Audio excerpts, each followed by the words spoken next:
Cambiando de tema y en este segmento de Panorama Agropecuario, vamos a conversar con la ingeniera Valeria Gianelli, profesional de INTA Balcarce, hablando sobre la residualidad de herbicidas conforme a los cultivos de invierno que prontamente van a comenzar a sembrarse aquí en nuestra zona sudeste de la provincia de Buenos Aires.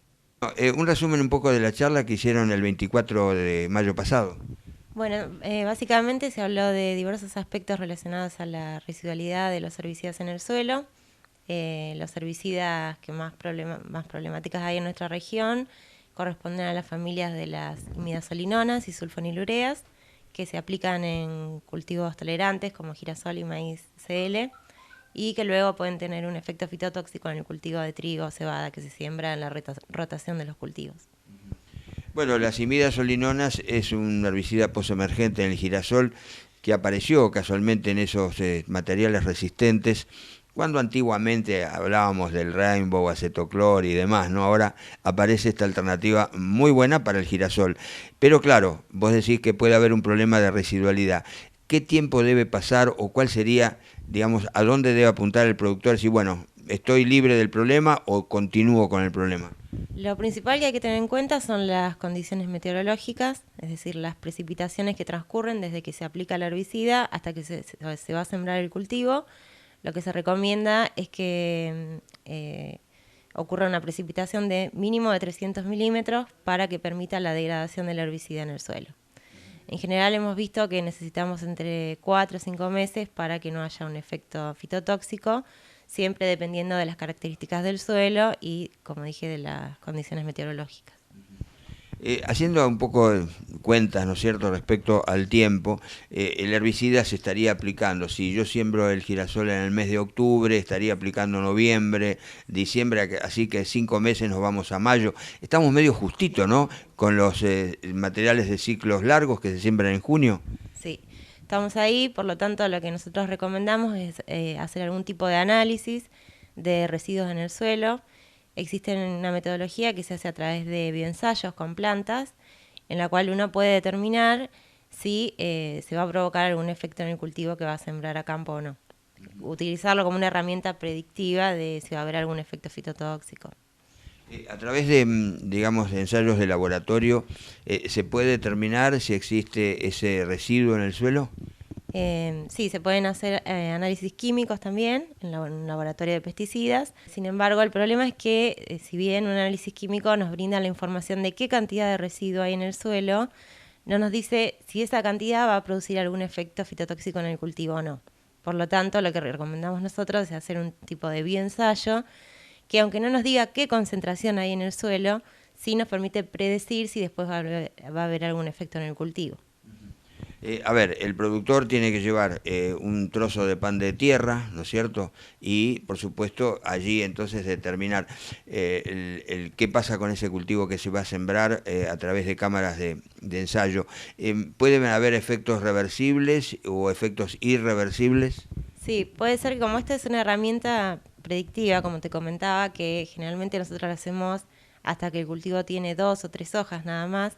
Por ahí en esa instancia se ve un efecto de una reducción de altura, que es lo que generalmente causa esta familia de herbicidas, una reducción del crecimiento, pero posteriormente puede ser que se siembre en el campo y que si bien se vea esa reducción de altura, no se exprese este síntoma en el rendimiento, o sea que la planta después se puede recuperar, pero sirve como una herramienta predictiva a la hora de decidir si sembrar o no un cultivo. El caso, por ejemplo, se ve a lo mejor algún amarillamiento en las hojas. Depende del herbicida, pero en general los herbicidas que pertenecen a las imidazolinonas y sulfonilureas, el principal síntoma es la reducción del crecimiento.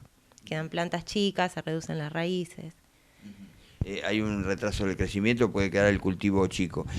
Así entonces, a ver si podemos aclarar un poco.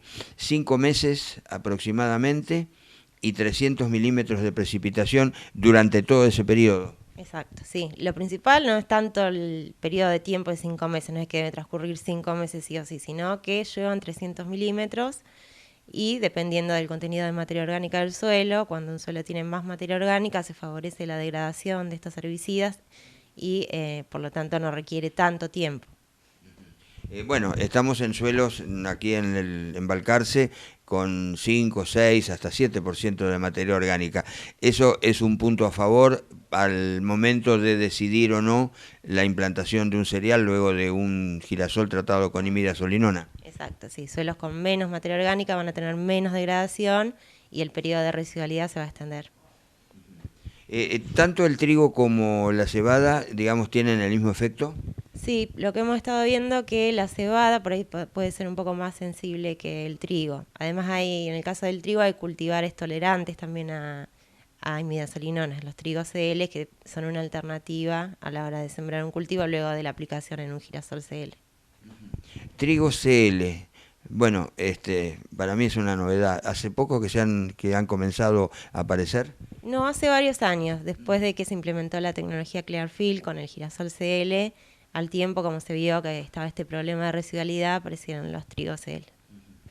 Lo mismo ocurre, Valeria, con respecto a los maíces, entiendo.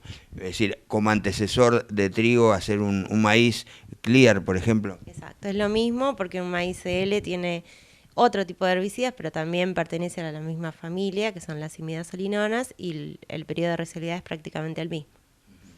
¿Ustedes han estudiado algunos otros herbicidas que pueden también afectar al cultivo de trigo o cebada?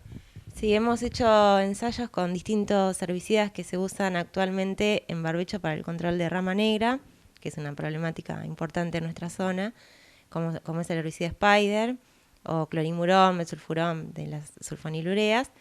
Y también lo que vimos que, si bien no hay tanta residualidad, con Spider se han visto algunos síntomas de fitotoxicidad en cebada, más que en trigo. Bueno, pero ahí vos fijate que estamos hablando de un barbecho químico que se hace luego de levantar la cosecha de gruesa, o sea que estamos muy cerquita de la siembra del cereal. Y con Spider, por ejemplo, que se usa bastante, o el clorimurón, ¿han determinado también el tiempo o los milímetros de lluvia que debe caer? Sí, en un ensayo que hicimos determinamos que para Spider se necesitan entre 60 y 90 días luego de la aplicación, con 200 milímetros de precipitaciones en nuestra zona. Es decir que, bueno, no es tan problemático. Entonces, podemos llegar hacia un trigo, por ejemplo, de ciclo intermedio o corto en agosto. Claro, esto sería luego de la aplicación del Spider previo a la siembra de soja, o sea, del año anterior. Porque son herbicidas preemergentes del cultivo y para hacer el barbecho químico de la soja. Si hacemos un barbecho químico con Spider, luego no tenemos chance de sembrar. No, eso no se recomendaría. Bueno, muy bien, entonces, una opinión tuya para desmitificar el tema del glifosato.